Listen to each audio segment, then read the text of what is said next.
দাদা শুনছেন? আচ্ছা, 26/B নীলমোহন লেনটা কোন দিকে বলতে পারবেন? সে কি মশাই, নীলমোহন লেনে দাঁড়িয়ে আপনি নীলমোহন লেনেরই খোঁজ করছেন? ও আচ্ছা আচ্ছা, এটাই তবে নীলমোহন লেন। হ্যাঁ, আর আপনি 26/B কথা জিজ্ঞাসা করছিলেন না? ওটাই সোজা রাস্তা ধরে এগিয়ে গেলেই 3-4টে দালানের পরেই পড়বে। থ্যাংক ইউ সো মাচ, অসংখ্য ধন্যবাদ আপনাকে দাদা। আরে না না, এসবের কোনো দরকার নেই। কিন্তু আপনি তো মনে হয় এখানে নতুন, যাবেন কোথায়? আসলে এখানে আমার পিসির বাড়ি, বহুদিন আসা হয় না, তাই ভাবলাম কয়েকদিন এসে ছুটি কাটিয়ে যায় আর কি। তা ভালোই করেছেন, কিন্তু কিন্তু কিন্তু কি? আপনি হয়তো ভুল জায়গায় ছুটি কাটাতে চলে এসেছেন। মানে? মানেটা ঠিকই বুঝতে পারবেন। আচ্ছা, আমি চলি, অনেক দেরি হয়ে গেল। এই বলে লোকটি সেখান থেকে চলে গেল। আমিও ওনার কথায় গুরুত্ব না করে সামনের দিকে এগোতে লাগলাম। আরে অভিদাদা, তুই কেমন আছিস? কেমন চমকে দিলাম বল? চমকানো ভুলে চমকানো? আমি তো নিজের চোখকে বিশ্বাসই করতে পারছি না। আয় আয়, ভিতরে আয়। বাবা, দেখো কে এসেছে। আরে অভিবাবু যে, কেমন আছো? ভালো আছি পিসামশাই, আপনি কেমন আছেন? আমি ভালোই আছি, কিন্তু বোঝোই তো, বয়স হচ্ছে। এখন দিন দিন 3 বেলা খাবারের থেকে ওষুধ বেশি খাওয়া হয়ে যাচ্ছে। আচ্ছা পিসামশাই, পিসিকে তো দেখছি না, পিসি কোথায়? তোমার পিসি গেছে কাশী বিশ্বনাথ দর্শনে, মাসখানেক পরে ফিরবে। ও আচ্ছা আচ্ছা। চল দাদা, ফ্রেশ হয়ে নিবি, তারপর আমরা জমিয়ে আড্ডা দেব। হ্যাঁ হ্যাঁ, তোর সাথে আড্ডা দেবো বলেই তো এতদিন পর আসলাম। চল চল। অলোক বাবা, শোন, আমি একটু তোর সুধীর কাকার বাড়ি যাচ্ছি, কাল সকালেই ফিরে আসবো। আচ্ছা ঠিক আছে, সাবধানে যেও বাবা। শোন অলোক, আজ কিন্তু শনিবার, ঠিক রাত 8টার আগে ছোট দরজাটা খুলে দিতে ভুলিস না। বাবা, তুমি কিছু চিন্তা করো না, তুমি নিশ্চিন্তে যাও। আচ্ছা, আমি আসি তবে, তোরা সাবধানে থাকিস।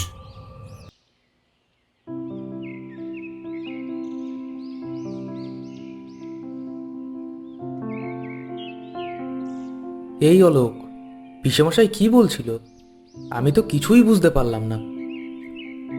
ও, তোকে অত সব বুঝতে হবে না, তুই ফ্রেশ হতে যা, আমি তোর জন্য কফি বানিয়ে নিয়ে আসছি। ওকে ব্রাদার। এই বলে আমি ফ্রেশ হতে চলে গেলাম, আর অলোকও রান্নাঘরে গেল আমার জন্য কফি বানাতে।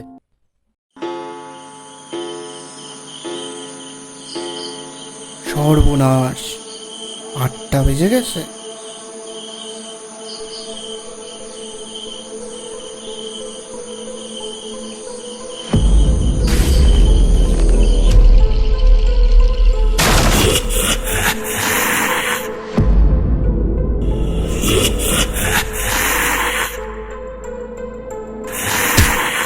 আমি সবে ফ্রেশ হয়েছি, ঠিক এমন সময় বাইরে থেকে অলোকের চিৎকার শুনে সেখানে ছুটে গিয়ে দেখি সে মাটিতে পড়ে আছে।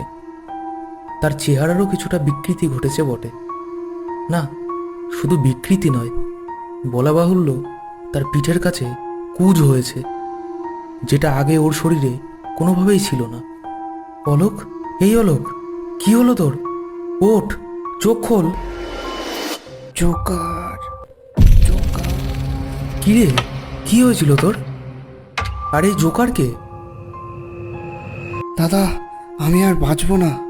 আগামী 10 দিনের মধ্যে আমি মারা যাব, সে আমাকে আবার নিতে আসবে ঠিক 10 দিনের দিন। কি সব যাতা বলছিস? পাগল হয়ে গেলি নাকি তুই? পলক সেই একই কথা বারবার বলতে বলতে ও কাঁদতে কাঁদতে একটা সময় পর ক্লান্ত হয়ে ঘুমিয়ে পড়ল। আমিও তার পাশেই বসে রইলাম। দেয়ালে হেলান দিয়ে কখন যে ঘুমিয়ে পড়লাম নিজেও জানি না। ভোর হতেই দরজার কলিং বেলের আওয়াজে ঘুম ভাঙল। ওই বুঝি পিসেমশাই এলো। আমি হন্ততন্ত হয়ে গিয়ে দরজাটা খুলেই পিসেমশাইকে বললাম, পিসেমশাই, আপনি চলে যাওয়ার পর কাল রাতে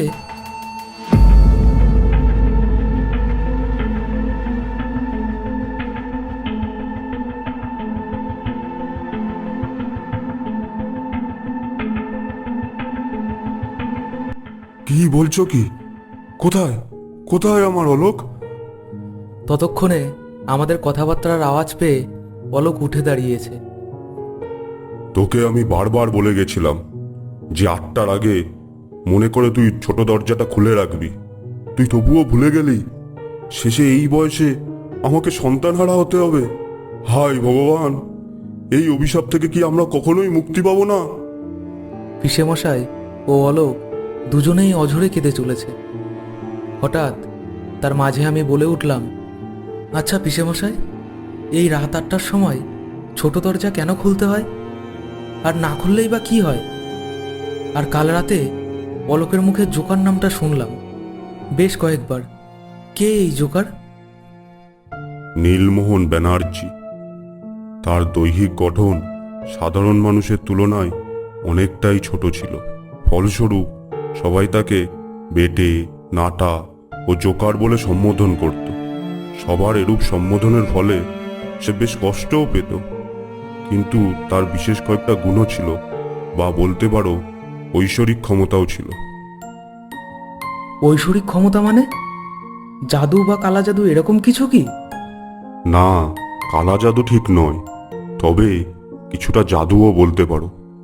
বেশ কয়েক বছর আগের কথা, তখন আমার বিয়ে হয়নি। আমাদের পাড়ার বেশ কয়েকজন বয়স্ক লোকের মাজায় খুব ব্যথা হয়েছিল। সবার মাজার ব্যথা শহরের ডাক্তার দেখিয়ে সারলেও পাড়ার সবচেয়ে ধনী ব্যক্তি ধনঞ্জয়বাবুর মাজার ব্যথা কোনো ডাক্তারই সারাতে পারল না। হঠাৎ একদিন নীলমোহন এসে ধনঞ্জয়বাবুর মাজায় তার ডান পাটা ছুঁয়ে দিতেই ধনঞ্জয়বাবুর মাজার ব্যথা সেরে গেল। শুধু ডান পা মাজায় ছুঁয়ে দিল আর ব্যথা গায়েব হয়ে গেল? হ্যাঁ, এটাই ছিল নীলমোহনের ঐশ্বরিক ক্ষমতা। আচ্ছা, এই নীলমোহন বাবুর পরিবারে আর কেউ ছিল না? নীলমোহন যখন আমাদের পাড়ায় এসেছে তখন ওর বয়স্ক মা ওর সাথে এসেছিল, কিন্তু বছরখানেকের মধ্যেই দুরারোগ্য ব্যাধিতে সে মারা যায়। তারপর থেকে নীলমোহন তার বাড়িতে একাই থাকত। আচ্ছা, নীলমোহন বাবু মারা গেলেন কি করে? আর মারা যাওয়ার পর এইসবই বা কেন করছেন?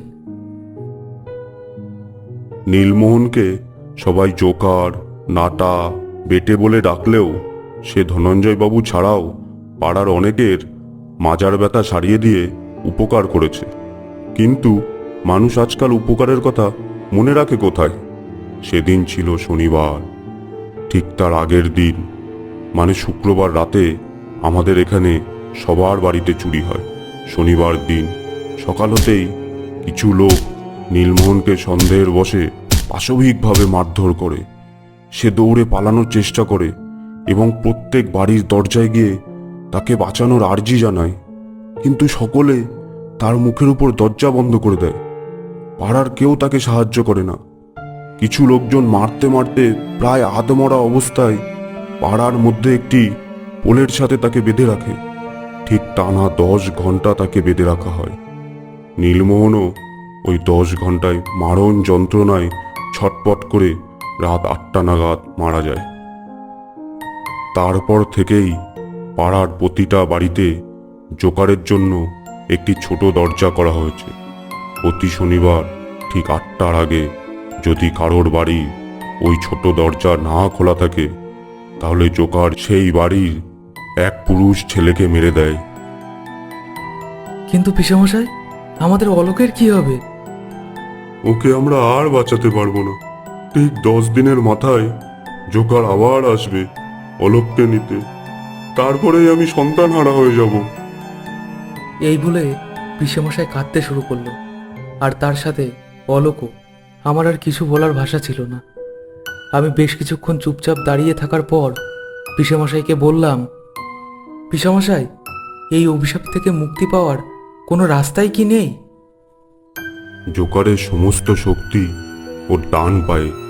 কোনোরকম ভাবে যদি ওর ডান পাটা হাঁটুর নিচের থেকে কেটে ফেলা যায়, তবে এই বিপদ থেকে আমরা মুক্তি পেতে পারি। কিন্তু এই কাজ করবেটাকে? এই কাজ করতে যাওয়া মানে সাক্ষাৎ মৃত্যুর দরজার কড়া নাড়া।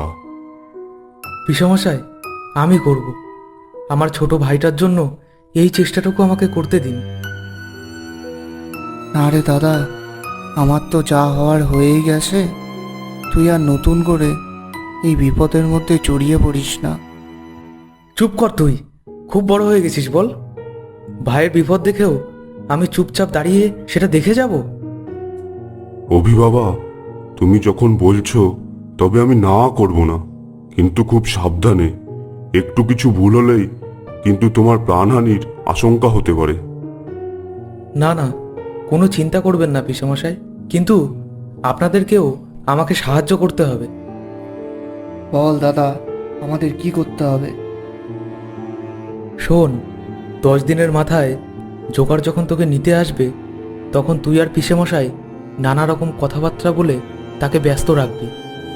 আমি পিছন দিক থেকে গিয়ে ঠিক আমার যেটা করার সেটাই করব।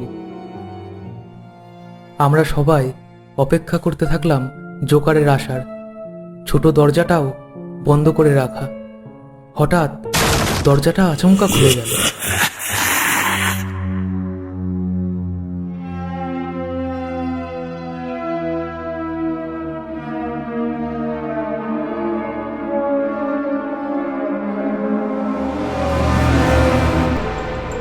কিরে, চল এবার। 10 দিন তো শেষ হয়ে গেছে। এই পৃথিবীতে তোর সময় ফুরিয়েছে। নীলমোহন, আমি তো তোমার কোনো ক্ষতি করিনি, তবে আমার ছেলেকে কেন এই শাস্তি পেতে হবে? নীলমোহন, এত সম্মান জোকার বলে ডাকো? আমি তো ওই নামেই অভ্যস্ত। তোমাদের আমার উপর করা অত্যাচারের ফল ভুগছো তোমরা, আর আগামীতেও ভুগবে। আমি সমস্তটা দরজার আড়ালে দাঁড়িয়ে দেখছি। কি নিষ্ঠুর ভয়ঙ্কর রূপ তার! যে কেউ তার সামনে যেতে ভয় পাবে। হঠাৎই সে অলোকের দিকে এগোতে লাগল। পিসেমশাই তার সামনে এসে বাধা দিতেই সে পিসেমশাইকে সজোরে এক ধাক্কা মারল। পিসেমশাই বেশ কিছুটা দূরে গিয়ে ছিটকে পড়ল। সে আবার অলোকের দিকে এগোতে লাগলো। পিসেমশাই আমার উদ্দেশ্যে বলল, অভি, অলোককে বাঁচাও শিগগিরই। পিসেমশাইয়ের কথা শুনে জোগাড় আমার দিকে ঘুরে তাকাল। ততক্ষণে আমিও বেশ কয়েক পা তার দিকে এগিয়ে গেছি। সে আমার আরও কিছুটা কাছে এসে আমার উপর হামলা করতে যাবে, ঠিক তার আগেই আমি আমার হাতে থাকা ধারালো অস্ত্র দিয়ে তার ডান পায়ের হাঁটুর নিচে এক কোপ বসিয়ে দিয়ে তার পাটা দেহ থেকে আলাদা করে দিলাম। তৎক্ষণাৎ তার দেহটি আস্তে আস্তে হাওয়ায় মিলিয়ে গেল। পিসেমশাই, উঠুন, আপনার লাগেনি তো? না বাবা, আমি ঠিক আছি। দাদা দেখ, বাবা দেখো, আমার পিঠের কোষটা ঠিক হয়ে গেছে। ভগবানের অশেষ কৃপা যে উনি তোকে ঠিক করে দিয়েছেন। অবশেষে আমরা চিন্তামুক্ত হলাম, আমার ভাইকে সুস্থভাবে আবার আমাদের কাছে ফিরে পেয়ে। আমরা হাসি ঠাট্টার বসে অনেককেই অনেক রকমের নাম ধরে ডাকি, বা ফিজিক্যালি চ্যালেঞ্জ লোকজনদের নিয়ে হাসি তামাশাও করি। আমরা যারা সুস্থ স্বাভাবিক মানুষ, তাদের বোঝা উচিত যে আমাদের একটি ঠাট্টা বা তামাশায় কারোর আকাশ সমান খারাপ লাগা থাকতে পারে। কেউ কেউ আবার এই ঠাট্টা তামাশা সহ্য করতে না পেরে হয়তো নিজের জীবনটাই শেষ করে দেয়। তাই আমাদের কখনোই কাউকে নিয়ে এতটা হাসি মজা করা উচিত নয় যেটাতে তার খুব খারাপ লাগা থাকতে পারে।